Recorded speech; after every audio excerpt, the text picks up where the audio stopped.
Mic check 1 2. Mic check 1 2.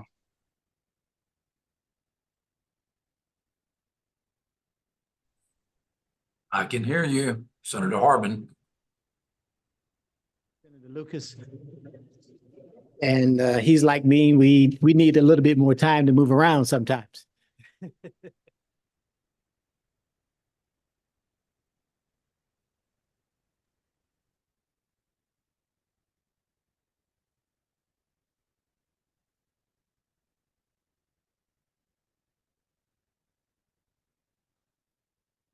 Mr. Chairman, I see Senator Gann is online and Senator Harbin. Are their mics working? Yes, sir, I am here. Senator Harbin here. Can they hear me online? We're working through some technical difficulties here. I can hear you. Hopefully everyone has the agenda in front of them while we work on our guests, our senators that are online with us and members of this Safe Storage Study Committee. And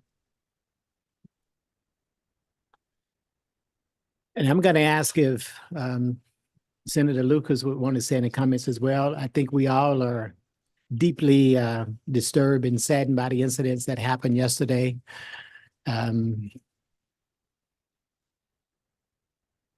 There's some things that happen that you just can't put words to. And unfortunately, we're all grieving from this incident that happened at Appalachia High School in Barrow County. But what happens at one high school happens all over our great state. So when one Georgian mourns and one family in our state mourns the death of the loss of a child, the loss of a husband or a wife, we all should mourn. So I'm going to ask if Dr. Murphy, if you will, please kind of open us up with a moment of prayer, please, because the gravity of this moment demands that we give our attention and respect to the families in Georgia that's been impacted by this horrific incident. Dr. Murphy. Bow our heads and close our eyes if that's comfortable. Dear Lord, we come to you with humble hearts. We come to you grieving the senseless loss of children as well as adults. We come here today just to ask for your help as we try to make sense of the losses, but also as we prepare ourselves for action.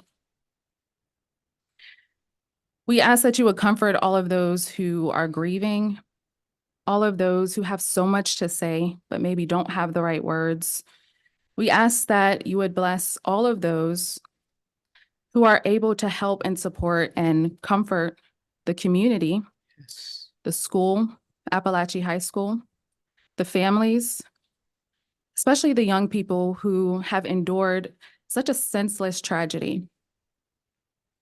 We know that we don't always have the right answers, but we ask for your grace as we meet here today to try and come up with some actionable steps to help put an end to gun violence. Yes. And we pray all of this in Jesus' name. Amen. Amen. Thank you, Dr. Murphy. Are there any opening remarks from any of our legislators that are present with us in person or online? Senator Lucas? And let me make sure your mic is on. Press that button so I can see it. Or what's that, number 6? You have the floor. You know, prayer is good. But praying is not going to get us to where we need to be. You as parents and citizens of this state need to be up in arms about what just happened. In the legislature, the squeaky wheel gets the grease. And if you're not willing to say anything about it or protest about it, then it's not going to do any good for us to sit here and meet and talk about gun safety. When we know, number one, how does a 14-year-old get a collapsible AR-15? How did it get into school? Was it brought in by a backpack? I know he didn't just carry it in because everybody been talking about it. And while we deal with 4 families, there's a 5th family, and that's the family of the kid that did the shooting. And so while we all sit here and think about what we need to do, there are some simple solutions. Number one, in order to get a pistol or a rifle that caliber, you need to have a pistol toting permit. Right now, you can go buy a gun and be a convicted felon as long as you have an ID to prove that you are of age. So while we sit here and mourn the families and the kids, what are we doing about it? Are we talking? Or are we doing something to try to make sure that legislation is passed in order to give us some kind of relief when it comes to guns? I would say I'm a gun advocate. I've got about 40 guns. I hunt. I even shoot wild hogs. I use a 30-30. I don't use AR-15. These weapons are weapons of mass destruction. That's the reason they use them in war and conflict, because they want to rapid fire to take out other human beings. And so while we're here and you're here at this committee, you need to call your legislator, and time is out for a whole lot of praying. Time is out for doing something about it. Again, it's sad. I was in Savannah at a committee meeting and everybody talking. I wonder what they were talking about. And they brought it up. And then last night when I got home, I watched on MSNBC, Georgia, and a kid killing 2 teachers and 2 kids. The problem is, did the kid have a mental problem? Were there signs that he had problems? And from my understanding, that he had been investigated by the FBI because he made threats to a school in a neighboring county. So why is it that he wasn't on the radar for these kind of things? It's just unimaginable that a 14-year-old would go out and do something. So I would assume that somewhere somebody missed something, that this kid had a mental problem.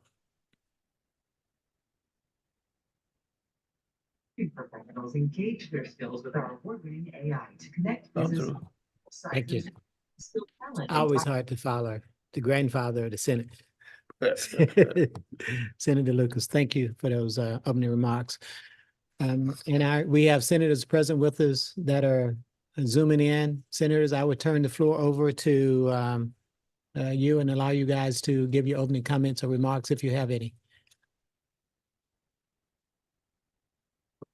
Can you hear me, Senator? I know we have, who do we have online with us? Senator Gann and Senator Harbin, Chairman Harbin? Yes, sir. Can you hear me? If they're Can you trying hear to me? speak, we cannot hear you. You cannot hear me. Unmute. I am unmuted. Let me see here. Well, until we get our audio situation resolved, we're going to move on into our agenda. And we have a series of speakers with us today. And I cannot let this moment go by again without thanking Lauren Pavlo for her assistance in bringing this to this Can you issue hear to me the now? forefront. So Lauren, thank you again for the work that you've done in this arena and that you all are going to continue to do. And as I've said in my opening remarks, during our first meeting. This is not about trying to take away someone's gun. I think Senator Lucas said it best. He has 40 of them. But I'm ex-military and I got a few of them myself. This is about protecting the lives of our children. And yesterday gave us a reminder again of why it's so important for the work that we're doing on this study committee. So Lauren, again, thank you for inspiring all of us to be here today and to get this work done and to address these issues. The first speaker that we have is from the Georgia chapter, American Foundation of Suicide Prevention, Ms. Chelsea, and I want to make sure I pronounce your last name. Is it Pyatt? It is. Thank you, Ms. Pyatt. Most of Glad I got that correct. most of I get beat up. And Thanks. Can you guys hear me okay? try now.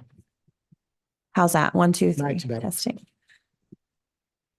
Okay, wonderful. Thank you so much, Senator, and thank you to Lauren for having me here today. I'm so glad to be here and speak to you guys on behalf of American Foundation for Suicide Prevention. Again, my name is Chelsea Pyatt. I'm the Associate Area Director for the Georgia chapter of the American Foundation for Suicide Prevention. And our organization strongly supports increasing of firearm secure storage initiatives statewide.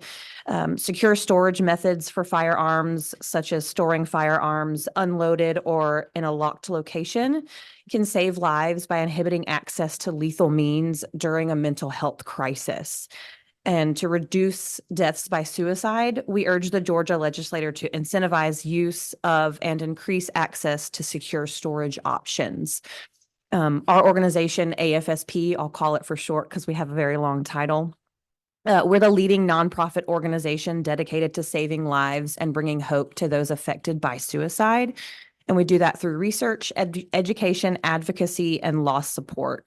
And our local Georgia chapter carries out these initiatives across the state. So we will be in Savannah. We will have an event in Winder near Appalachia High School. And as the nation's largest private funder of suicide prevention research, we know that suicide is a leading yet preventable public health problem.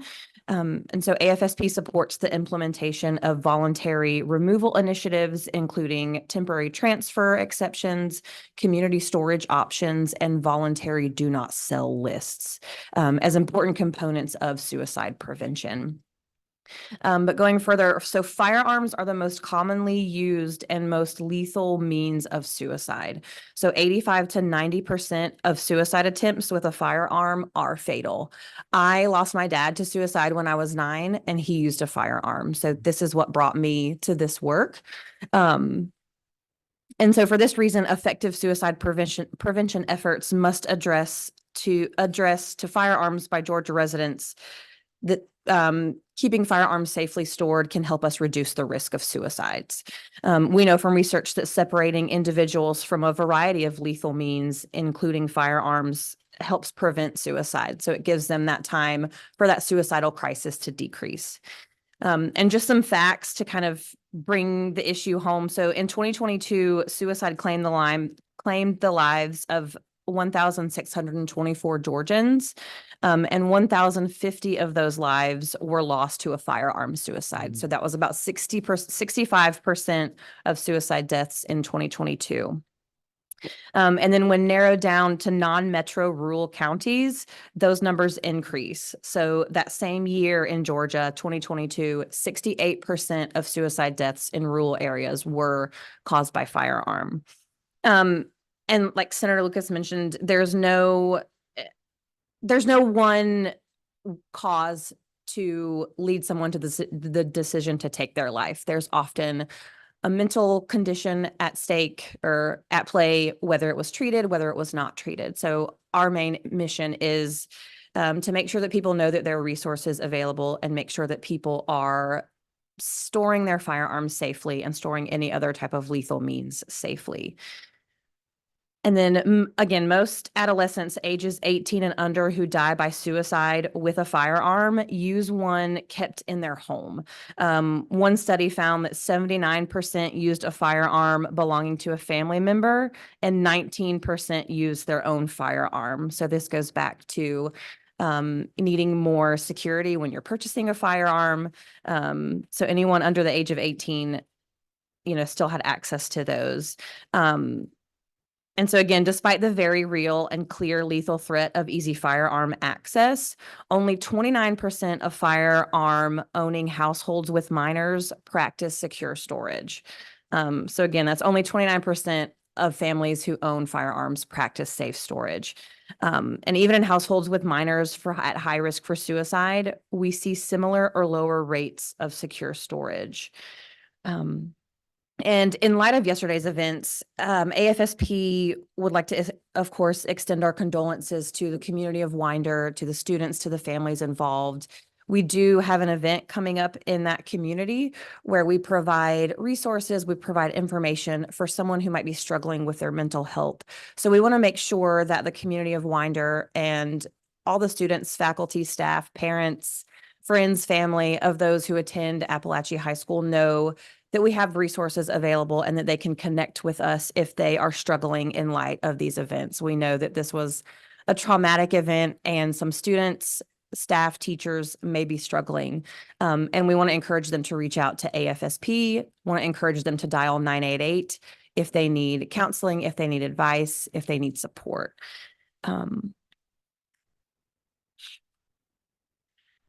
So again, thank you again for your leadership in ensuring this critical and significant issue receives the attention it deserves. We firmly believe that secure firearm storage can help prevent the tragic loss of life to suicide in the future. And please let me know if you guys have any questions or if we can provide any additional guidance on suicide prevention and our efforts in the state of Georgia. Thank you. I heard something that just kind of stuck in my head. You said 29% of families actually secure their firearms safely. Yeah, so from a storage, let me go back here. So let's see. So going back to that, the study found that 79% of adolescents under the age of 18 used a firearm belonging to a family member, and 19% use their own firearm. So that's almost 100%, right? But only 29% of firearm owning households with minors practice safe storage. And examples of that can be unloaded and locked. So again, AFSP is not advocating to take guns away. We support, military, those who hunt, those who carry guns. We just, again, are initiating for the safe storage, and the fact that so little families practice that is disheartening and what can lead to these tragic events like what we experienced yesterday. Sure.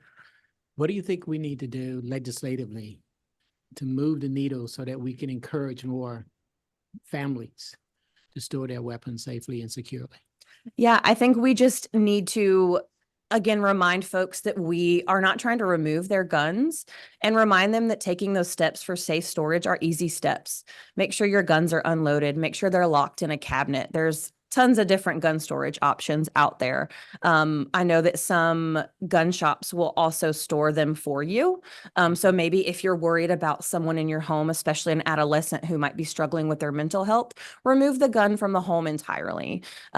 We are also advocating for voluntary do not sell lists. So, and that's a form of self-protection, if you will. So if you feel like you are struggling or your son or daughter is struggling, you can go and put their name or your name on a voluntary do not sell list for a period of time. And so that person will not be able to purchase a gun.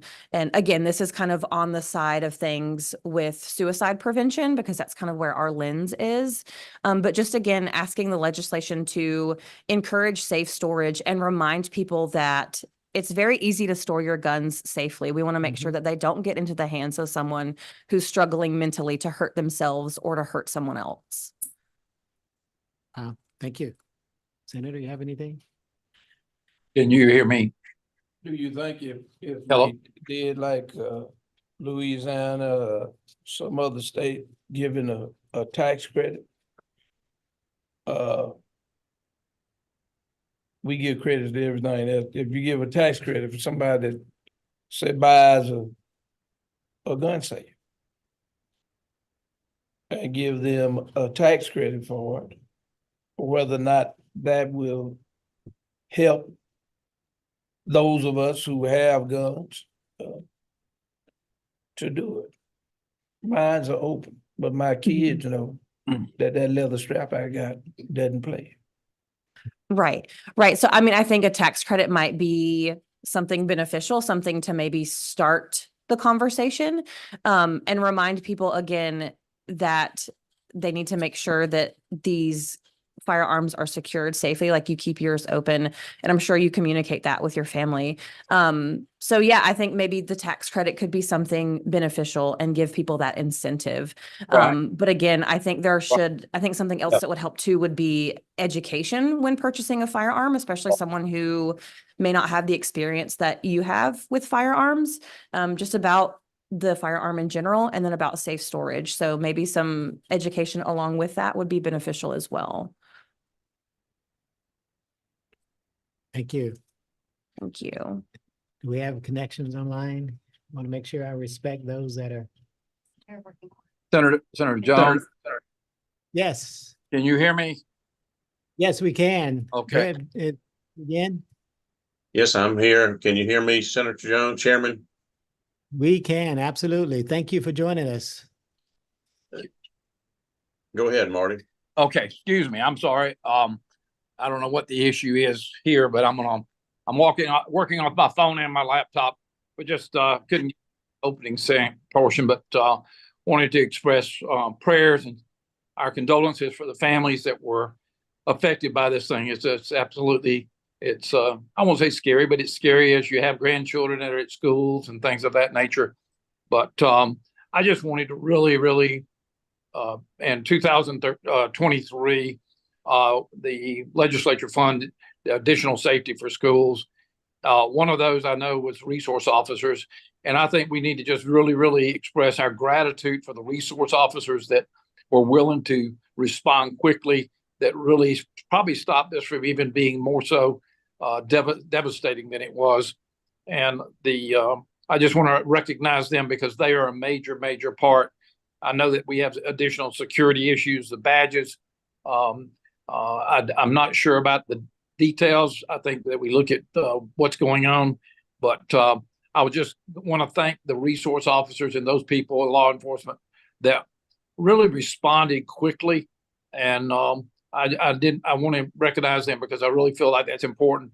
And I know last in 23 session, we funded this, but I think it's something that safety of our schools is very important. And there are questions out there that need to be answered as we respond to this situation. But our prayers and our condolences to all the families in that respect, but also a big thank you to law enforcement and the resource officers that are on those campuses. They are a major benefit to those schools. And I think that's the part we need to also be thankful for.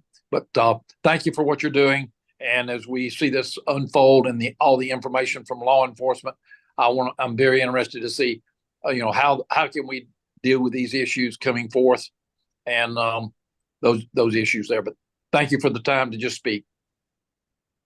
Thank you, Mr. Chairman. And I have to agree and concur.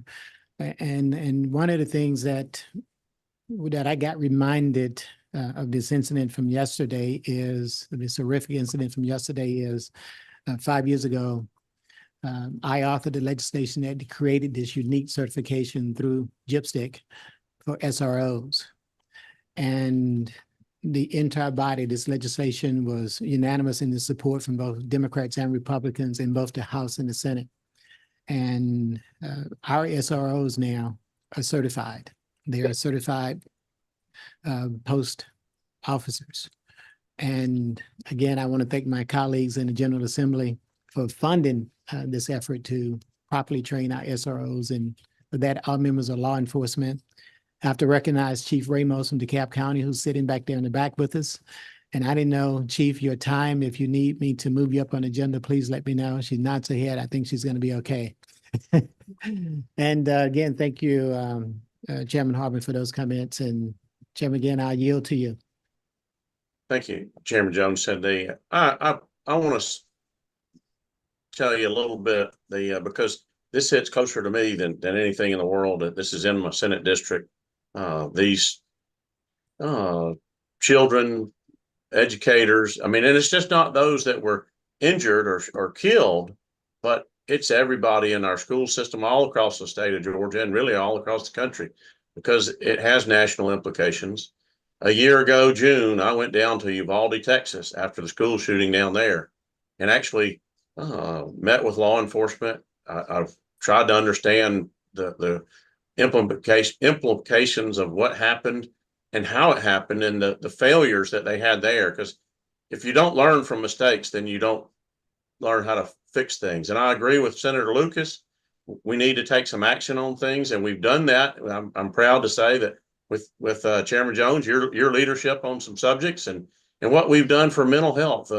The thing that we've got to figure out, and the nut that I haven't been able to crack, is how do we get to these youngsters that are going into schools and shooting them up? Because yes, I applaud the leadership of the Bexar County school system for putting in place some of the measures that they could alert and send the message to law enforcement for the response. But that's too late. Once the gun has showed up and it's discharged, you know, you've got loss of life, you've got damages, you've got things that are happening. And to me, this is far too close to home. And it's one of those things that until we solve this, we're going to continue to see it, and we've got to solve it. And I think it goes back to the mental health of this child, this 14-year-old that somehow twisted in his mind, thought that's the right thing to do. And I want to commend the folks in law enforcement. Judge Smith is one of my sheriffs, and he's just a pillar of a guy and what his leadership has done in law enforcement and the things that they've done with the Bexar County school system. And I look forward to working with you and others on this committee, Chairman Jones. And, you know, are there things that we can further do to address how to prevent this type of tragedy? Because it is a crime for a 14-year-old to be in a school with a firearm. We got all kind of criminal things that have happened long before this happened. And one of the things that, you know, it's been alleged that this was the same 13-year-old that made threats in Jackson County to the school system there and what was going on. So those are the type of things that we've got to find out what's going on inside the deranged shooter, because that's where I think we can stop this the best. Thanks for having me, Chairman Jones. Thank you. Let me ask you this. My understanding is that there were no metal detectors in the school. And I would assume that if you had to go through a metal detector, that it would have picked up even an AR-15 in a backpack. My understanding, it was a collapsible AR-15, one that would probably fit in a backpack. And if they'd have had a metal detector upon entering the school and had to go through one, it might have picked it up. That's a possibility, and that's one of the things that you know, there's a cost benefit on that. One of the things, obviously, in hindsight, would have been one of those things. I went to a high school football game Friday night over at Cedar Shoals, another school in Clark County in my district, and they had metal detectors there for people going to the football game. They you know, and that's where, for me, it hits closer to home when you start to see these things. I don't know that you know, we can put metal detectors up, we can put more resource officers, we can arm more faculty and staff. We've allowed that in the law. We can do those kind of things, but those are all defense. When you start looking at the getting to the root cause of somebody's mental illness that's causing this, and that's where I think we need to focus with the best opportunity to address it before it happens. Because as you know, you can defend against a lot of things, but if somebody's bound and determined, you know, they can sit outside of a schoolyard and with a rifle. We saw it happen to President Trump. Somebody, outside of the boundary of where they were doing metal detectors, got a firearm and shot our Republican candidate for president. And that's one of those things that, you know, we've got to do those things that address this mental illness. And I think that's where I want to focus. I know that there's a lot of things that we can do. I had breakfast with a constituent this morning. We talked about firearm safety, and he was telling me that what he does to protect his firearm in his vehicle, in case somebody breaks into a locked vehicle, he still has another means of defense. And that's where there's a lot of different ideas out there, you know, and I hope that our committee work can come up with the best ones and, you know, still protect the Second Amendment. That's one of the most important things for me as a lifelong shooter, competitive shooter in high school and college. Firearms are not the enemy. The enemy is the mentally deranged. And that's where I want to try to make sure that we do all we can to get those people help that need it long before they pull a gun. Thank you, Mr. Chairman. And that's words that are well said. And Senator, thank you for your remarks. About 5 years ago, I introduced legislation to deal with mental health issues. One of the things that I learned in my research is that Georgia, on our books, we have some archaic laws as it regards to mental health and gun ownership. And one of those laws simply say you have to be institutionalized before you can be denied ownership of a weapon.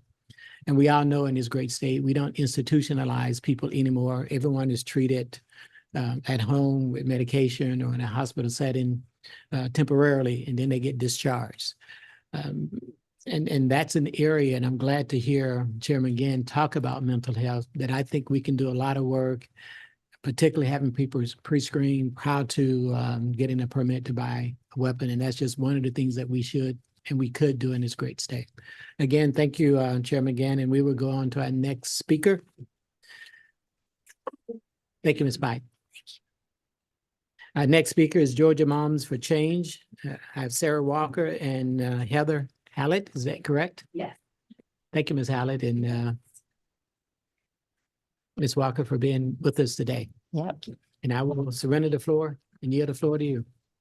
Okay. Thank you so much. My name is Heather Hallett, and sorry, I was a late addition to the agenda, but I am with the Georgia Majority for Gun Safety. And Senator Lucas, our goal is really to do exactly what you said, is to I think we represent the majority of Georgians. We are a coalition of regular Georgians, people on both sides of the aisle, gun owners, non-gun owners, clinicians, educators, advocates, regular people who just believe that there are solutions and that there are things that we can do. And that's kind of our job. So let me just begin by expressing my immense gratitude to both Lieutenant Governor Burt Jones and Senator Emanuel Jones. Thank you so much for collaborating to bring the study committee together.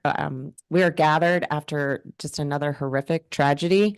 And I know that all of us in the room and online are united in our desire to reduce the number of grieving and traumatized families in our state. So I just really want to thank you for your leadership and partnership in bringing that together. So I also want to begin by expressing sympathy, as everyone I know shares this desire to reach out to those students and teachers and families at Appalachia High School. It's just unimaginable, and our words are not enough. All I can say is that at Georgia Majority, we are going to keep working to make Georgia a safer and better place to live. So we can do better, and our kids are worth fighting for. Senator Jones, I appreciated that last time you opened the first session by saying that we're earnestly looking for solutions here, and we're not talking about taking anybody's guns away. That's precisely the motivation and stance of Georgia Majority for Gun Safety. We know that most Georgians exist in the middle ground of a very unfortunately over-politicized discussion about guns in our country. We're a state of gun owners. Most gun owners, Republicans and Democrats, agree that there are common sense solutions and regulations that can save lives and also protect our Second Amendment rights. This is not an either or situation. And for the sake of those families in Winder, I beg that all of us take a step away from whatever forces pull us to political polls and instead look at the problem of gun violence from a public health perspective. Again, we live in Georgia. We're a state of gun owners. Nobody is taking anybody's gun, but we can and should create a framework that makes gun ownership safer, not just for the owner, but for the common good. This is a win-win situation, Second Amendment rights and gun safety. And this is an approach that polling shows that the majority of Georgians, again, on both sides of the aisle, gun owners, non-gun owners, they agree. We can do it. So when you examine gun violence from a public health perspective, you can identify what conditions lower gun violence rates. Georgia consistently ranks in the bottom third of states for gun violence rates across the country. And here I have to point out that this is in a country that has a unique problem among developed nations. So we're doing poorly in a country that generally does poorly. We're unique in this sense. The states that have the lowest rates of gun violence universally employ evidence-based regulations that create this framework for safe gun ownership that we've been talking about. In Georgia, we have very few regulations on gun purchases. We do not have universal background checks on all gun purchases. We do not have extreme risk protection orders, the mental health issues that you just rightly pointed out. And we do not have child access prevention orders.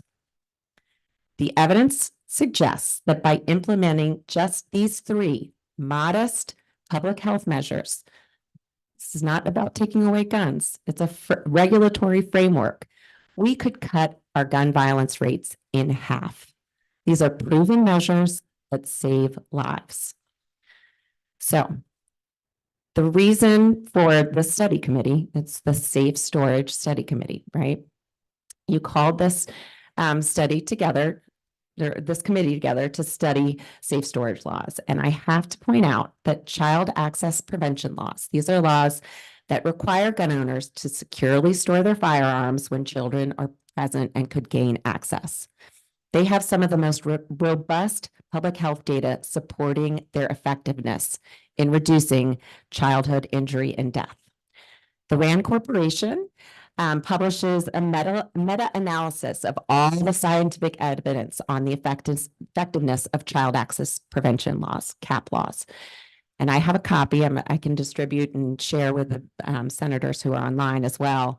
But you will see in the summary that CAP laws are associated with lower rates of self-harm, lower rates of violent crime, and lower rates of unintentional injury and death in youth. This is not conjecture. This is not, oh, I wonder if we could do this and this would help. This is scientific evidence. The Georgia chapter of the American Academy of Pediatrics released a press release yesterday, and I can also provide a copy of their press release. And you will see that already in Georgia this year, there have been 300 visits to emergency rooms of youth injured by a firearm. And those are the ones who make it to the hospital. 300. We just started September. That is more than one a day. So evidence suggests that by passing a child access prevention law in Georgia, we can reduce that number, maybe significantly. These are 300 lives, 300 children. We can save children's lives.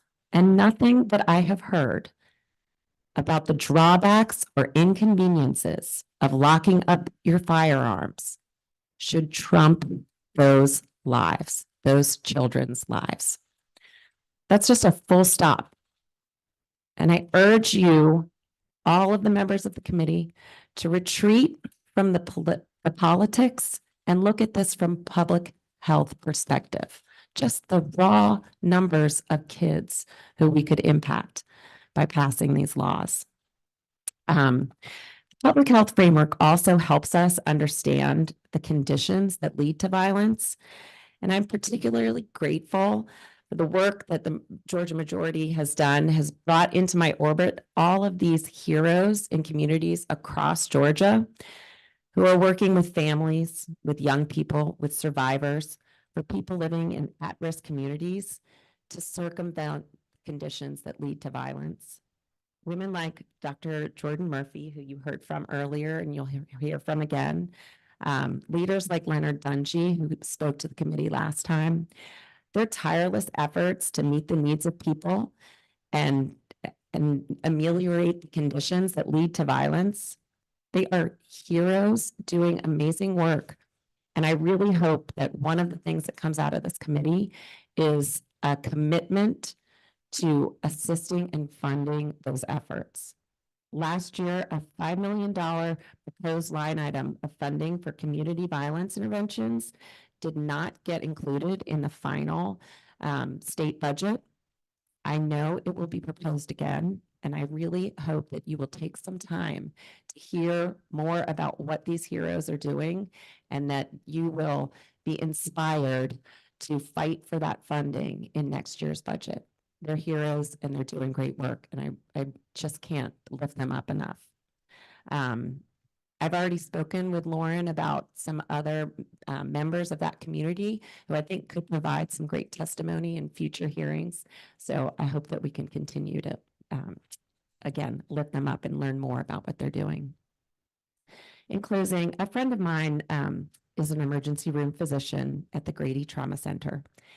And he was working yesterday when one of the students from Appalachia High School came into the hospital. I know that next time you'll hear more from some of the clinicians and doctors who work with these people, with these victims. Their experiences are harrowing, and they have been pushed into advocacy because they're at a breaking point. Gun violence has increased by over 50% in Georgia over the last 10 years. Homicides, suicides, accidental death, each category has increased. Our physicians are the ones who see these human beings, their flesh torn apart by bullets, their families traumatized and grieving. These are not political people. They are looking to you for help. The solutions are not mystery. I'll provide this evidence. We have the public health data and science to guide our public policy. What we need, quite frankly, is the will. That's our job at Georgia Majority, is to bring the will of the people. But I can guarantee you, senators online, senators here, that the will of the majority of Georgians is that we can and must do something. The situation is not getting better. We have to meet the moment, and I just urge action. And I'm happy to take any questions, and I'll pass it over to Sarah Walker. Thank you. And we'll save the questions after Ms. Walker speaks. Ms. Walker? Hi. Excuse me. Hello. Can you hear me? Is my mic on? Okay, it is on. Okay. Well, yes, I am Sarah Walker. Can you just and- bring it a little bit closer to Oh, you? yes, I am Sarah Walker, and I'm a part of the coalition that Heather has formed. I'm with Georgia Moms for Change, and we are a nonpartisan group of moms. I get emotional, so you have to work with me through this. The thought of sending a child to school and never seeing your child again is a uniquely American nightmare.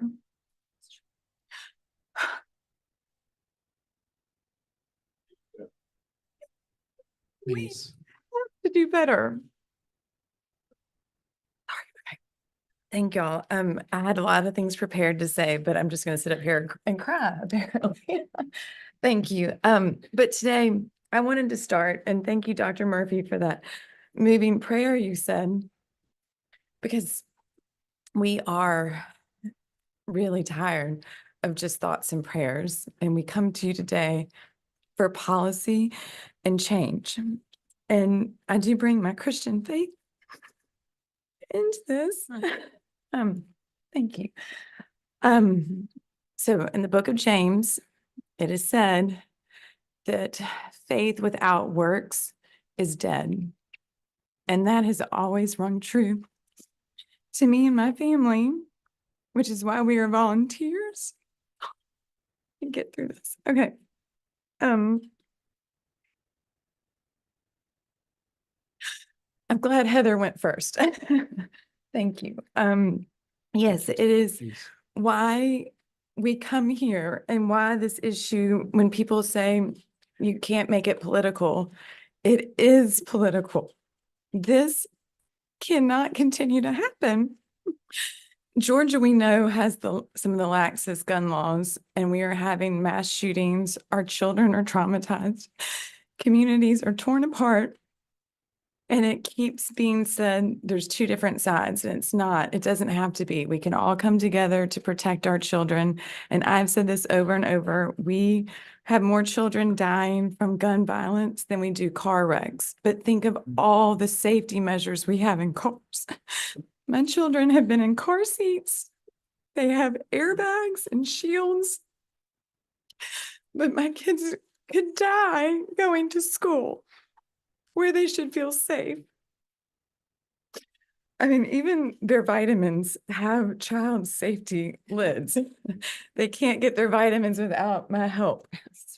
And so I think of these kids as a protected class, and we protect our elderly. We protect children in swimming pools. We put cages around trampolines so they don't hurt themselves, but we do nothing for guns. It is beyond comprehension. So again, we aren't saying to take guns away, but we are saying that they have got to have some sort of protection. And the child access prevention laws work. Heather has the data. We have all the data. We know states that have enacted these things, and it has protected and saved children. And we can continue to save children here in Georgia if we just get off the two polarizing fences and come together. So Chairman Jones, thank you for having this. Thank you, Senator Lucas, for being here and present. And thank you to the senators that are online as well, because this is going to change in November. If you don't think that suburban women, moms, dads too, want a change, we have got to have action. I'm going back to having faith and thoughts and prayers without action and policy is dead. So I need your help. We all need your help. And again, thank you for your time, and sorry about all the crying. I just cannot. And then we did put up this text message. I've seen this from a child, your child. That's it. I mean, that is it. And I do want to point out that this is not just if you read anything about what happened yesterday in Winder, and I also, it's very hard. I have 3 teenagers myself. There were so many text messages exactly like this. So I guess we'll take questions now.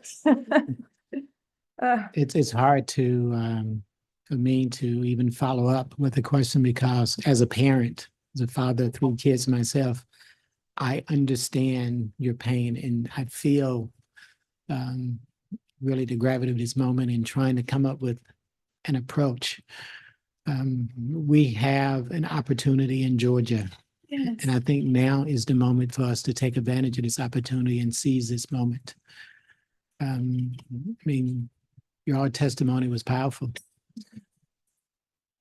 And I know it's something that, and I speak with my other colleagues here, that as we move forward toward proposing legislation, I would certainly like to have your suggestions and input. One thing that I heard you say, Ms. Haller, was that we know of the kids that are injured, I hate to use the word, killed in these horrific incidents, but we forget about all of those that do not. And I understand that you said that this year there's been well over 300 kids that are intentionally or unintentionally been injured by guns, that have made their way through to our hospitals and medical centers, yet they're forgotten about. Amen. But we want their impact to be heard and felt today, because it's not just those that are mass shooting that attract all of the state and national attention. We cannot forget about those kids. Like you said, more than one a day has been impacted by gun violence in our great state today. That's why this committee was formed. That's why we're here. That's why I'm glad that my colleagues have joined with me and sitting down trying to understand what we can do legislatively. And we've seen data from other states, and one of the things that I heard both of you mention is that Georgia is in the bottom third Yep. in this area. Yep. I saw a statistic where it says we were the 8th worst in the nation. And as we think about that, there are some things that we can do. And I do believe that these cap laws that everyone's mentioned, and that's something I want to drill down on much further, perhaps more a little bit later with my colleagues. But I understand there's some simple things that other states are doing. Texas, I understand their rate of deaths per 100,000 is less than half of what Georgia's is. Right. And I'm sure there's a lot more guns out in Texas than there are in our great state. So what are they doing? What do you guys see some of these other states that are doing that you can identify as the top 3 things that we can do in our great state and that we should consider legislatively? The child access prevention law is one of, I mean, again, as I said in my testimony, the evidence suggests that implementing a child access prevention law. Let's talk about child access prevention. Yeah. I know there's some civil and criminal penalties in there in the child access prevention law in the event a parent of a child allows that child either intentionally or unintentionally to gain access to that weapon. Is that what you're talking about in terms of child access laws? So that exactly. So if a child is able to gain access to a firearm, then there are penalties imposed. And I've spoken with legislators previously about this because that's sort of separate from, like, in the case in Winder, I believe that, in those parents can still be found liable but that's after something has already happened. This is preventative, right? So that and just like with anything, I mean, Sarah mentioned the vitamins have a secure lock on them. This would be when you go to purchase a firearm in Georgia, that if there were a law on the books saying that you have to secure your firearm if a child can access it, when you go into the gun shop, then the gun shop owners would be required to say, hey, do you know that you can be, that you are required to lock your gun? And here are the implements. I mean, I think that when you buy a gun in Georgia now, it's supposed to come, with a rudimentary lock, but I think that generally they're not very hardy and people don't really use them, obviously. So in addition to civil and criminal penalties, Exactly. You're saying that there should be a requirement for storage. Now, I enjoyed the lock doesn't come with the gun. I thought that I What thought is that it? there was like it's not a very robust lock. what is it? but That it's- That when you buy a gun, you don't get a lock with it unless you buy a lock. And okay. What does the data say about securing weapons? Do locks really work? What does the data say? And Ms. Walker, and we have some other speakers, and I would ask Dr. Murphy if you would just kind of speak to this issue as well. What does the data say? And please come on up and join us. Well, again, I'm not here for the data heavy. Apparently, I'm here for all the emotional issues. We need both. But yeah, what I was gonna say, I do know that from studying the HB 161 for the last 2 years that Dr. Al had put forth, which was the pediatric safe storage bill, that we were modeling Florida and Texas that have cap laws, so Mhm. child access prevention laws on the books. And as you know, Texas has less deaths per 100,000 than Georgia does. So their laws of preventing access is working in that regard. I just don't have the hard numbers about it. So Dr. Murphy might be able to Dr. speak to that. Murphy? I also do not have the hard numbers, but I can give you narratives from families. I work with some of the youngest And please, I'm survivors. sorry, I didn't give you a chance to introduce No yourself and Mhm. because you are our next speaker, by the way. Sure. And you all are more than welcome to sit there if you like. If not, Let Dr. I Murphy just have yield to the Dr. floor. Murphy. Thank you all. Thank you. Thank you, Ms. Hallett. Thank you, Ms. Walker, for that compelling testimony. Thank you, Senators, for this opportunity to speak before you. My name is Dr. Jordan Murphy. I'm a nurse scientist and a pediatric nurse practitioner, and I work at Girasol Wellness, and we're a small nonprofit mental and behavioral healthcare organization. And I work with some of the youngest survivors of gun violence. So what that means is that in our partnership with the Grady Ivy Project, so Ivy standing for Interrupting Violence in Youth and Young Adults, we get referrals every single Monday. I get a list of young people who have survived a firearm injury. I also get the opportunity to speak with their families. So to just answer that immediate question, the narratives from the families about safety, they vary quite a bit if I'm working with a family that has never had any direct exposure to gun violence or experience with an injury compared to those who have.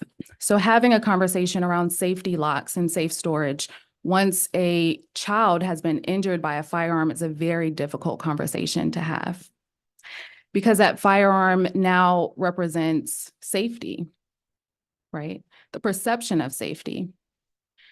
And trying to convince a young person who, in many cases, they do not feel that adults are protecting them from gun violence. Trying to convince them to think differently about firearms after an injury is very difficult.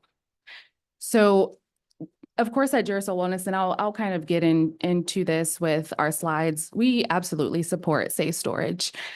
We support that because on the prevention side, we do believe that it works. Most of my work and most of what I'll speak about briefly is on the intervention side. So if we can go to the next slide. So you can see on this graphic here, there is a blue dot. And again, that kind of represents where our organization is situated within Atlanta's gun violence reduction ecosystem. And it's an ecosystem because it requires multiple systems working together to help respond to families who have experienced gun violence. One of our main partnerships is with the Ivy Project at Grady Hospital. And as a part of that relationship, we accept referrals from the youngest survivors of gun violence. We provide, again, mental and behavioral health services. We work with survivors, families, as well as professionals who are working on the front lines to reduce gun violence. Next slide. There are lots of statistics, and they are here on the slides, but the one that always stands out for me is that firearms are now the #1 cause of death for children and youth. I went into primary care to do well visits and to be in a really beautiful office with all of Say that the, one more time. Say that sorry? again. You said firearms is what? the #1 cause of death for children. I think that's an important statement for all of us to know. Wow. Yeah. Thank you. For a few years now.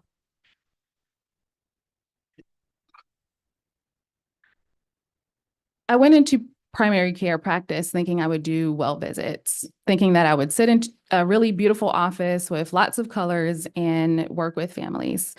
What actually happened is as I started treating children, they were coming in for stress-related concerns. I've heard children tell me that they were afraid to walk in the halls during school when class was in session. They didn't want to go to the restroom because they were worried about something happening. I've heard students and parents say that they now have to check book bags. If kids come over to their home, they want to check book bags. So people are starting to change their behaviors in response to access and children, young people having access to firearms. There's other statistics. In Georgia, on average, over a period of about 4 years, around 835 died. 1,600 nearly were wounded in Georgia by firearms. In 2022, we ranked 15th highest in the nation for firearm mortality. Most of my clients, again, most of my clients, the numbers don't matter, right? The numbers don't matter. What really matters is what are we doing to help support them, to keep them safe from firearm access. Next slide, please.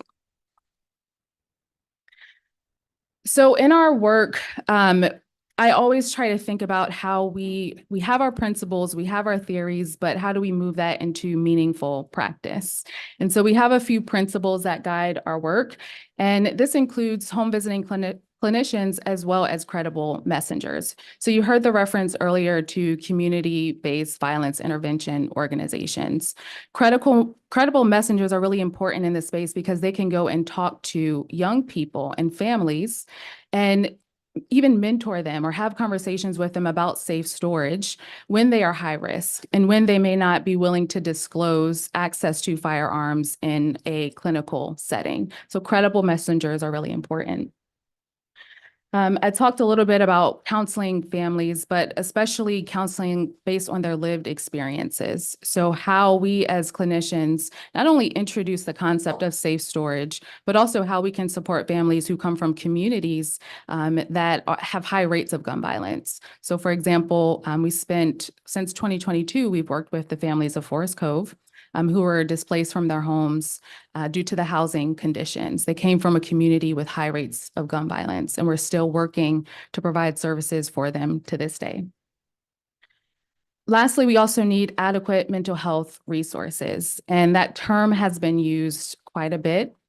I do want to say, though, that I think oftentimes we are conflating mental health with firearm use. I work with a lot of young people who do not meet the threshold for a mental health condition, and yet they are still worried about safety. And because firearms are an option, for them, it is an option to protect themselves.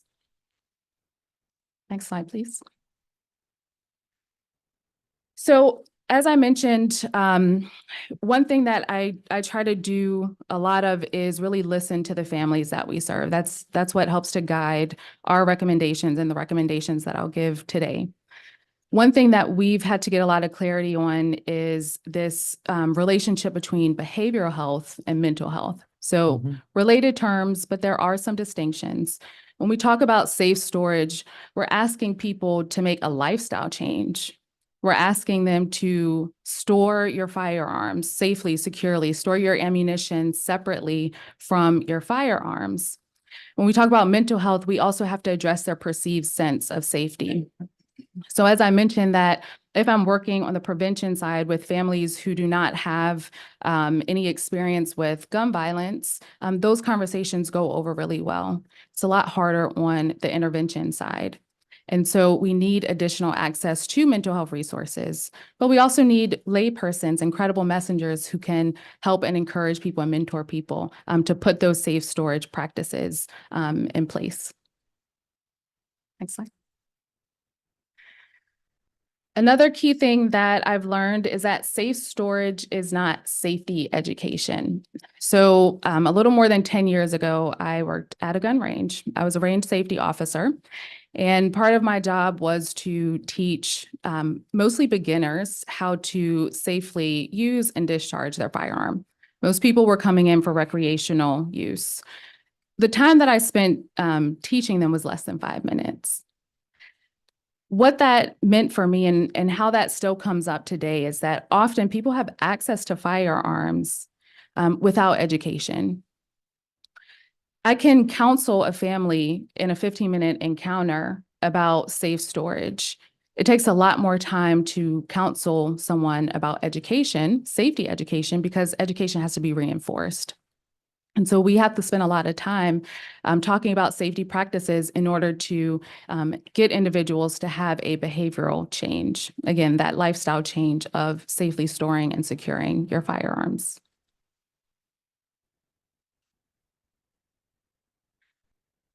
So to kind of bring these recommendations that we have into just one clear sentence, Duracell Wellness supports safety education, safe storage practices, as well as access to mental health care resources.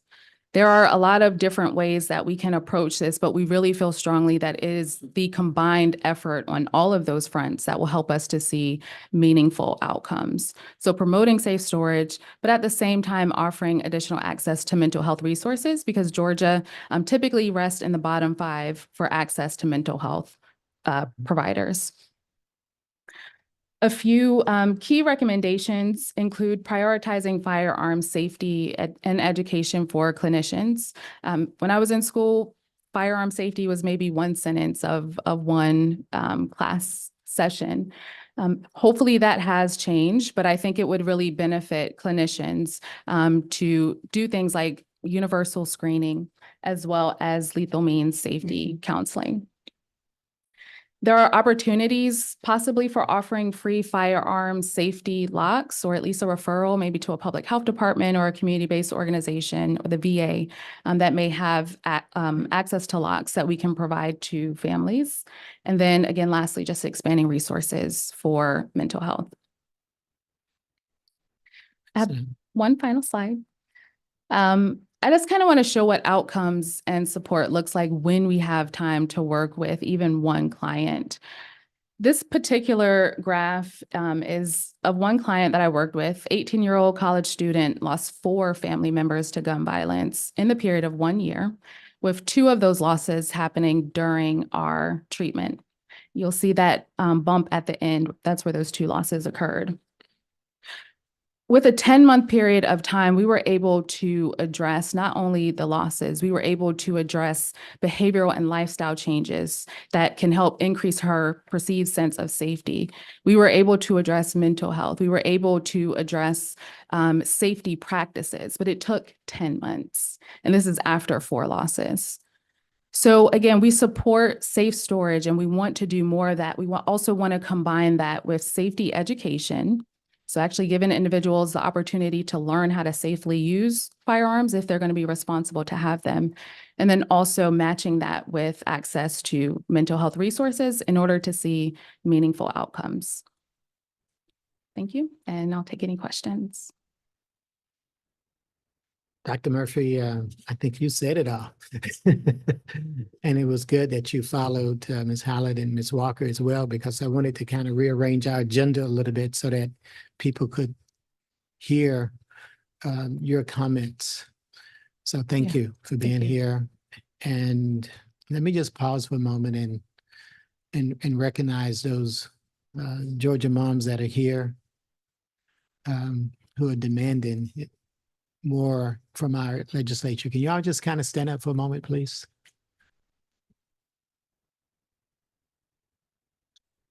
This is the organization that's out there fighting for us.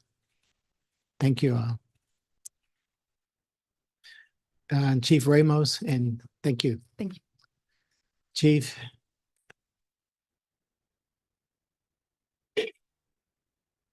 I know when we invited you a week ago, none of us could expect that we would be here at this moment, at this time. But I think it's important that we have a member from law enforcement. You've heard some of the data, some of the statistics about the number of kids that are not just killed from intentional, unintentional use of a firearm, but those that are injured. It's more than 300 a day. And I'm glad that you're here with us. Glad that I represent DeKalb County. And again, I will yield the floor to you and let you bring your comments. Okay, so good morning, everyone. I'm Martha Ramos, the Chief of Police of the DeKalb County Police Department, and I guess I'm going to give you sort of like a different perspective. So I'm going to start with what we have done as a police department, and then I want to talk a little bit about some stats that may be a little bit different than what everybody else has been providing, since our perspective is just a little bit different. So police department usually is into enforcement, but obviously we've seen the need. And so we've become more of educational as well. So we want to talk about that in 2022, as a police department, we have been providing gun locks. So these gun locks are able to secure your weapon They're $8 to $12 a piece. They're not much. We're giving them away for free. I will tell you that since 2022, we still have a lot of stock because sometimes you can just barely give these away. In 2023, we saw an increase of vehicles being broken into, and they were being broken into. Why? Because people were storing their guns in their vehicles. And so we transitioned over to a little mini gun safe. And so I just kind of wanted to bring the prop to kind of show we will give you a free safe. You can put it in your car, you lock it in onto a fixed object. So if they break into your car, you're not able to get the gun or the safe. So now it's secure because a lot of people will keep their guns in their vehicle. And when you ask them why, they say they don't want it in their house. So what happens is it ends up in the hands of people that should not have them. I deviated completely from my notes, but I'm going to go back and say that in 2022, the police department started issuing gun locks to keep the guns out of children's hands. However, last year we saw a 13% increase of stolen firearms with vehicles, which the gun locks would not help deter. So while we continuously discourage citizens from keeping firearms in their cars, it was still happening at a very alarming rate. Understanding the importance of keeping guns out of the hands of people who should not have them, in 2023, we purchased small gun safes that we could utilize in vehicles if needed. We also created informational cards about gun safety and provided these along with gun safes and locks at all of our community events. We also made them available at all of our precincts, and we post PSAs all the time on social media and really take our role seriously in making sure the community is informed. So these are some of the postcards that we give at all our community meetings, giving some safety tips, reminding people that they can pick up a safe or a gun lock at any of our precincts. Believe it or not, free of charge, you're available. Most people do not take us up on that offer. So last year during this very month in September, and I still remember, we had a child find a gun in the backseat of his father's car while his father was paying for gas at the gas station. He took that gun and killed his little brother. And so that weekend, we had already set to have a community fair. We had a press conference, and we promoted the event where we were giving out the free locks. Well, that weekend, the lines were super long. In 15 minutes, we gave over 200 safes. But unfortunately, people have short memories. And then it takes an incident like yesterday to remind us about how sensitive we are, the times that we're living in. And so I want to say that year to date, we've issued 2,000 safes, and we've issued 650 gun locks, and we've seen a 23% reduction in vehicles being broken into for firearms. However, that number is still high. So last year, just to give you an example, we had 654 guns from January to August. And then this year already, we're at 499. So while we're still seeing a reduction, we're seeing an increase in other areas. So some of the stats that I want to give you is because this is what I live with every day. So we're talking about, and my thoughts and prayers go out to the families of yesterday, but I'm living this every day. I'm living this where people who should not have guns have guns. And they're getting them from law-abiding citizens who refuse to practice gun safety. If you don't want to own a gun, then you need to be responsible to make sure that you are keeping the gun out of the hands of people that should not. So I will say that this year, in 2024, 25% of the subjects of our homicides were under the age of 21 who had no rights having a gun in their hands, but they did. The alarming thing about that was that last year was only 15%. So that number is increasing, which means the availability and the access of guns is increasing. And what happens? We start having people dying in our communities every day. It is not uncommon to have 4 people, 5 people dead in a week in DeKalb County, and you're dealing with people who should have never had guns before. So we really need to deal with juvenile penalties, juveniles that have guns that should not have guns. A lot of times it's a quick turnaround. They're back out in the street in a couple of months and they're doing it again. But we also have to kind of emphasize the safe gun ownership is where I'm going, is that we're talking about the youth getting the guns, but what about the people who are putting those guns into their hands? Where is the accountability for those people?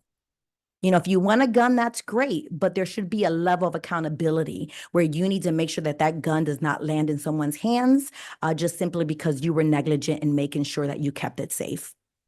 Just another thing as well, we spoke a bit about mental health, and I feel like sometimes we use that word a little bit overkill.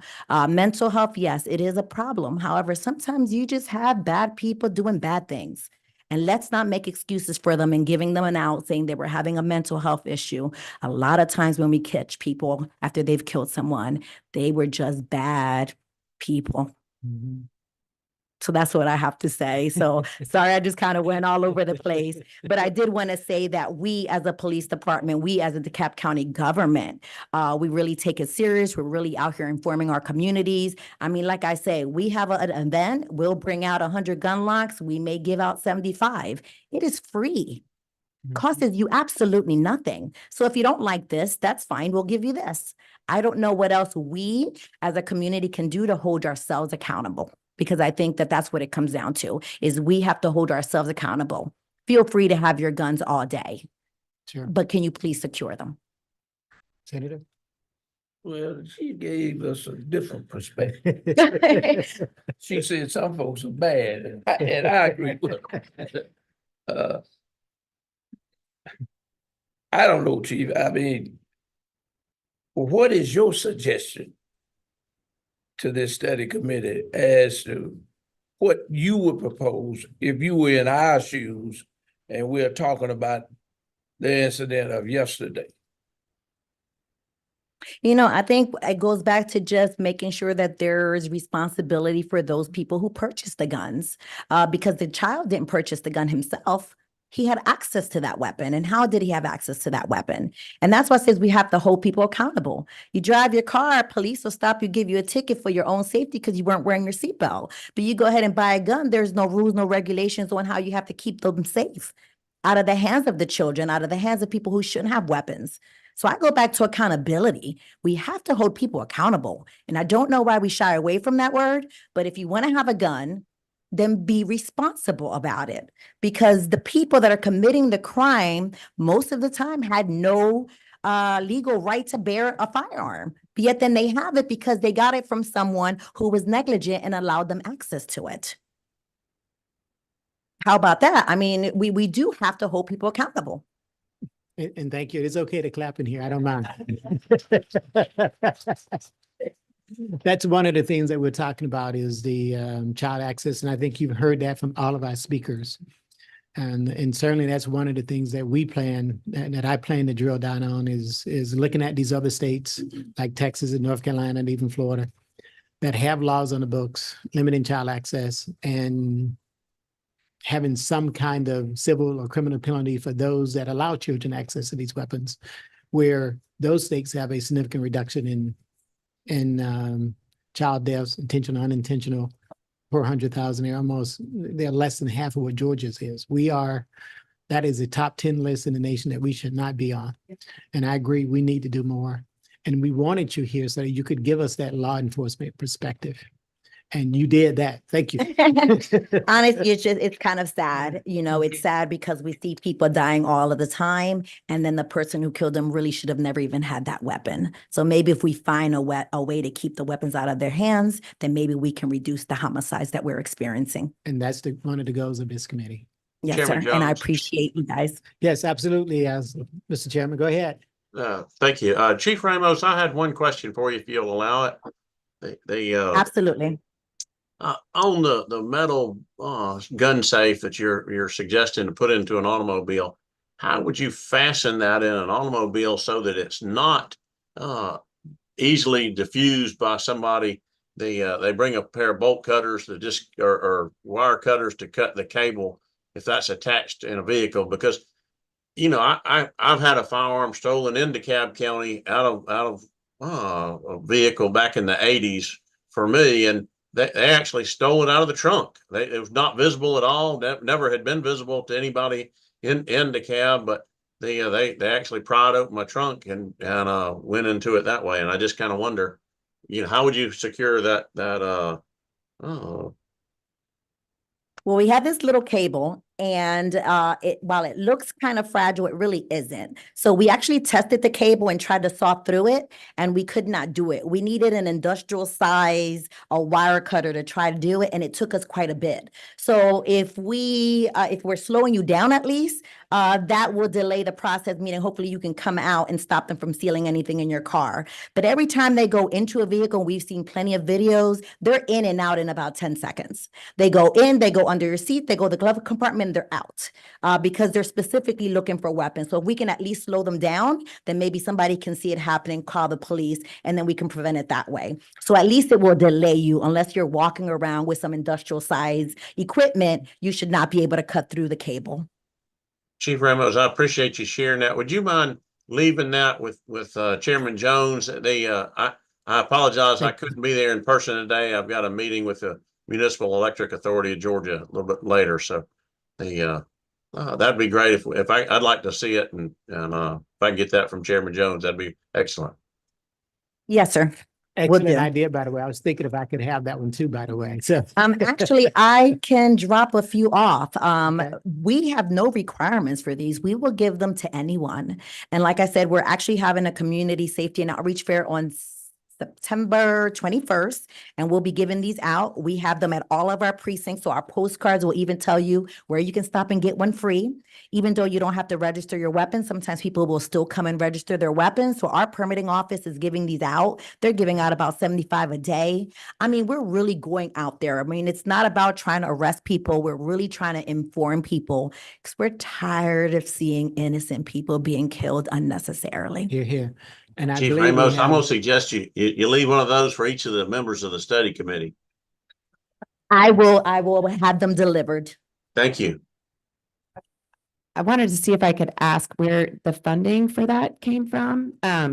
Because I think the city of Atlanta has locks and devices that are available, but in order to distribute them, they have to have, there's like an education component rider. So it's not as simple as just, a free lock. So I just wanted to, if you know where the funding came from, because I think that's also really important for the committee to understand. This isn't just about legislation. There are things that the government can fund, just like this program. So thank you.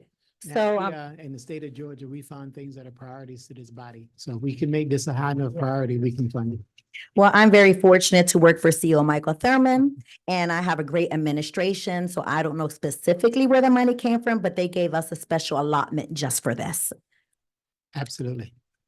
Thank you, Chief Ramos. You're and welcome. I am delighted that you are the chief Thank in the you, sir. county that I represent. And great job, by the way. Thank you, sir. Appreciate that. I hate to be on the wrong side of the law and you cover it.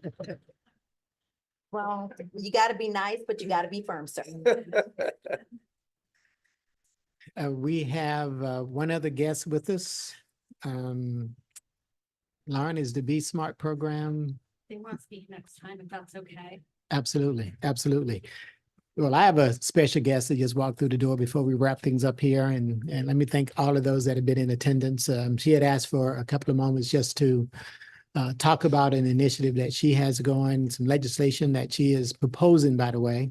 And I wanted to give Representative Jasmine Neal, if you can come up and speak and just take a couple of minutes to tell us about your solution to all of this. And these are just some of the things that members of the General Assembly are working on, both in the House, and it was the Senate Study Committee, but the House is doing a lot of good work on the other side of the aisle.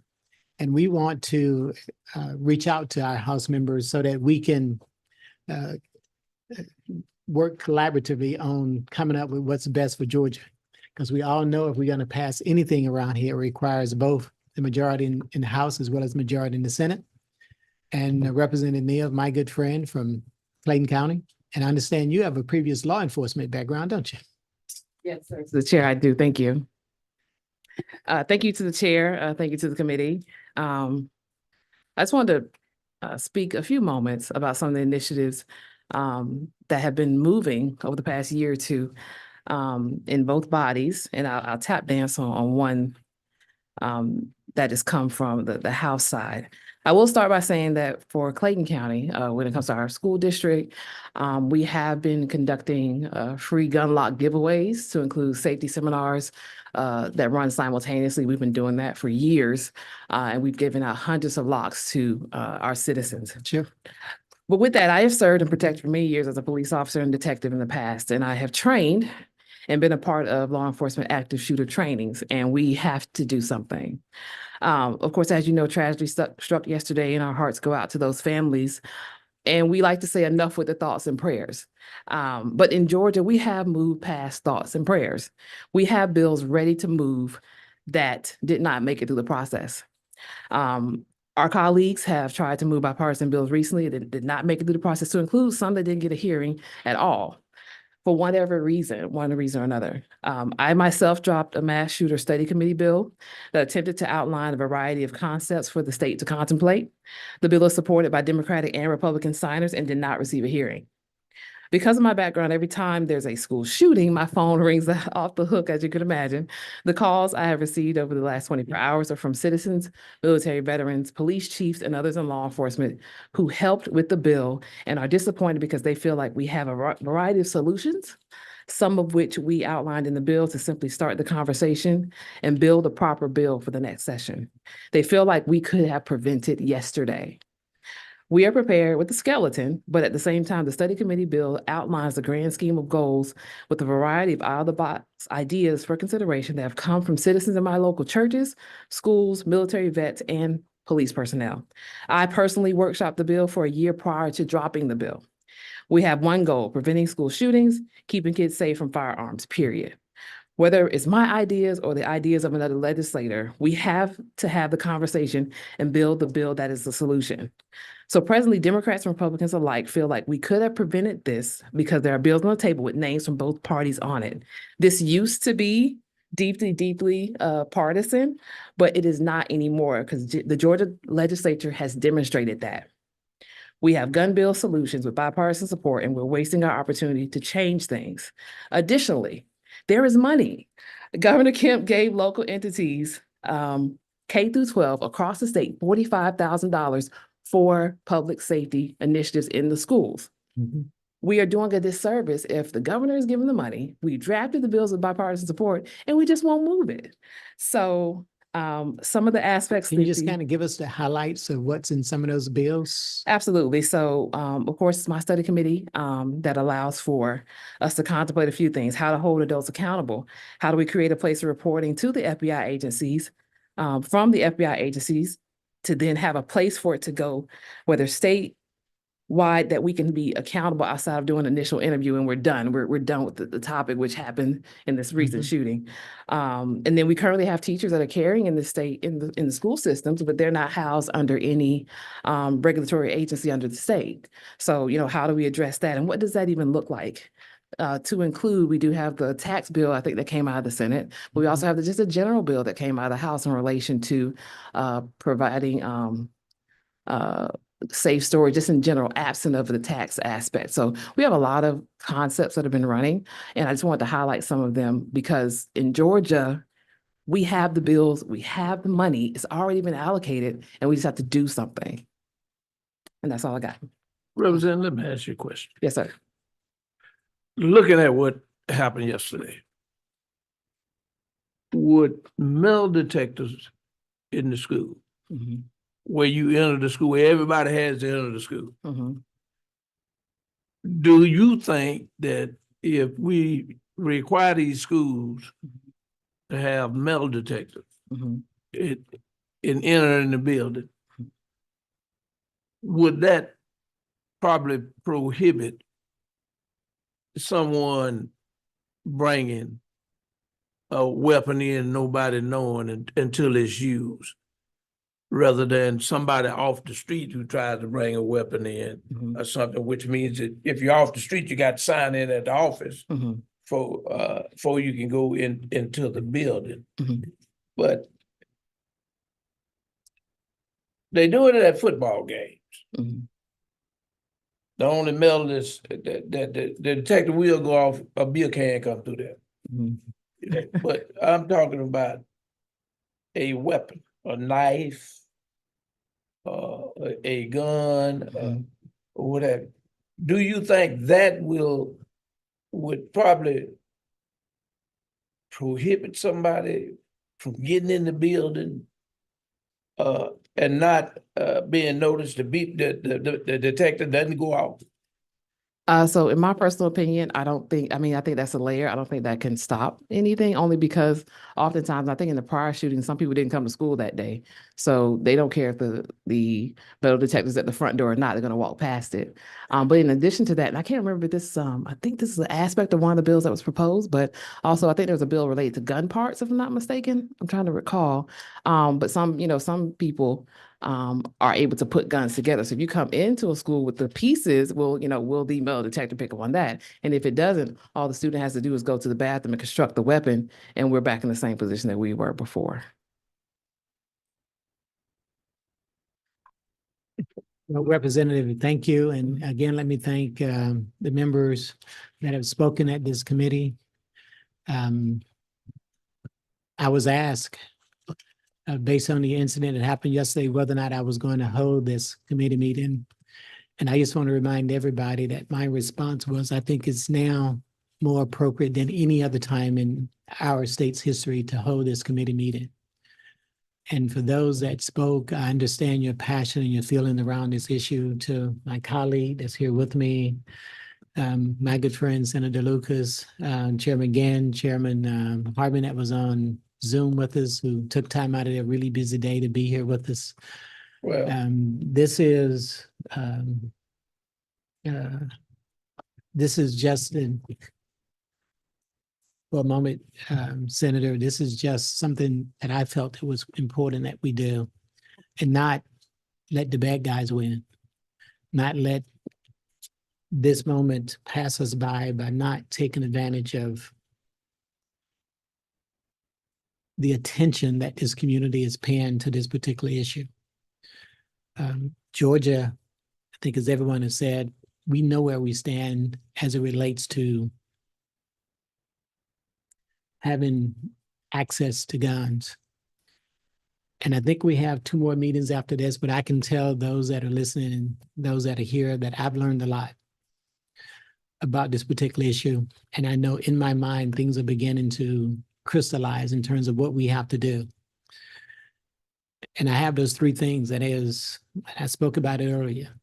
And certainly that acronym CAP, Child Access Prevention, is at the top of my list. But within that category is a whole lot of other issues that we have to worry about. Chief Ramos was here. She talked about what do we need to do, or what can we do to prevent guns from being stolen in vehicles. And Georgia and this area, Atlanta area, leads the nation in terms of guns being stolen out of vehicles. That's another area we need to address, because that's how a lot of people are gaining access to these weapons. And we got to talk about our laws. We got to talk about what are we going to do to hold those that own these weapons accountable for the unintentional access to those weapons. Civil liability, criminal liability, those are things that, and I just wanted everybody to know the direction that this committee is headed, and some of the things that I'm thinking about in terms of legislative and some of the things that we can do. My good friend, Representative Neal, just gave us some other ideas and some things they're working about in the House, and I would certainly like to continue this dialogue so we can work together collaboratively with the House members and other members in the Senate on moving forward. So those are just my thoughts. Not right now. And all of those pediatricians and other medical professionals that are here, we hear your cry, we hear your plea. As I said earlier, those that wind up in your care don't make the headlines. And there's more than one a day. And to me, we as a legislative body has the authority and we have the power to make a difference. Senator Lucas, I'm going to give you the floor. And then Well, I will still entertain your question. I think the work we are trying to do is important, but the one thing we're going to have to face, we're going to have to face the gun lobby. They make money selling guns. That's number one. When we talk about the incident of yesterday, what was used, an AR-15, which meant they had one that you could break apart and put in a backpack. Mhm. An AR-15 is meant to destroy. That's what it's all about. It's a weapon of war. That's what our military, but you got police, they got to have, because the folks on the street got it. And you know, I don't know. Organizations like y'all are going to have to make your voices heard, loud. And I say again, the squeaky wheel gets the grease. But while you're doing it, I'm gonna buy me one because they're gonna outlaw them, so it'll be worth some money when I get rid of it. Thank you, Senator. The Godfather has spoken. Chairman Gann, have any of our other senators on the line with us? Closing remarks and Great. Great job on today's meeting, Chairman Jones. I know in light of the tragedy, said the stuff on everybody, and I want to thank you for your leadership on this subject. And Senator Lucas, is always good to hear your words of wisdom. now, yeah, I know why we call him the Godfather. And before we adjourn this meeting, ma'am, I do want to recognize you since you attempted to interrupt us, but go ahead. What is your question? I'm just sitting here listening to everything that's been said. For everyone who doesn't know me, I know a lot of people in this room. And you got 30 seconds too, by the That's way. fine. I want to say, if you take a look at who's in this room, the people that we're talking about, the children, the teens who were affected by yesterday aren't even they're not represented. And what is your question? When we're talking about the problems, we need to have the people most directly impacted to have a seat at the table. They need to be speaking to you all, not the doctors, not people who think. I lost somebody to gun violence. I witnessed my fiance get killed here in the city of Atlanta. But the problem is we don't have the representation of the problem in the room. All right, well, let me answer that question for you. This is a study committee, and my job as chair of the study committee is to interact with the experts in the different organizations and the various. If you allow me to, will you allow me to speak? Will you allow me to speak? Experts aren't just the doctors and the physicians. The experts are the survivors who have lived this, who are going through it on a day-to-day basis. What happened yesterday didn't have to remind me of what survivors and families are going through. Every day I wake up is a reminder of what's happening in the community. And if you don't have a representation of that in every single room, at every single table, the problem is never gonna get solved. I'm sorry if it's coming off as disrespectful or rude, but I'm just saying we keep saying the same thing every single year. We know the problem. We have identified the problems for years. And there's nothing being done. There are plenty of organizations doing the work. You all will not come into our community. I'm speaking to people who have stolen guns out of cars every single day. They will tell you how they're stealing them. I know students who have snuck guns into schools. They will tell you exactly how guns are making it into schools, but they're not in this room. And why aren't they? They don't get invited. There's no representation of them. I run an organization here in Atlanta. In fact, I'm the youngest founder of a nonprofit in the state of Georgia. Then come up here and give me your organization name and I'll put you on the agenda. Thank you. Anyone else have any questions? All right. But I want you to give me your organization. We are done. It is. We've already. My name is Aaliyah Strong, and I'm the founder and executive director of Time to Thrive Beyond Grief. Give me your number so we can reach out and contact you. It is 404-889-3040, and I'm also on all social media platforms, and we do have a website as well. Give us an email address. AALIYAH, last name Strong, STRONG. And let me just say that, I welcome all voices here at the study committee. I'm not trying to eliminate any voice from any part of this community. When we post our notices, we don't have people standing at the door, not allowing people to come in. And if any group or any organization that wants to be considered to appear on this, to speak before this subcommittee, I will have my Senate admin reach out to you and you can reach out to her. And that's the whole purpose of hosting our events prior to the meetings. We do schedule our events and try and arrange the speakers well in advance. We have 2 other meetings. And if you have any other organizations out there that you deem that need to be present and hear this conversation here, please get with us and I'll reach out and listen to them as well. Thank you. I'm not going to exclude any group or any voice. Again, this is a study committee, and the purpose of this study committee is to study all areas. And I admit, we don't have the answers, and I think some of my colleagues will as well. We depend on our experts. We depend on members in the academic community. We depend on our colleagues. We depend on our families. We depend on our law enforcement. We depend on all areas of the community that we represent. And if there is a segment of that community that's not here, and we want to hear from more young people like yourself as well, I would certainly do that. Thank you. I appreciate it. You're welcome. Is there anything else for the good of the body? Here and now? Let me thank Senate Press for being here today and working with me on pulling this meeting together, because we had some really, really tough conversations these last several days as to whether or not this last 24 hours as to whether or not we were going to go forward with this study committee today. And I felt it was extremely important that we be here. So thank you all again to Sydney and over in our press department, others that are here, my colleagues that have joined me, my colleagues over in the House. I appreciate you all so very much. And I see GPB back in the back. It's down in Brazil. Thank you.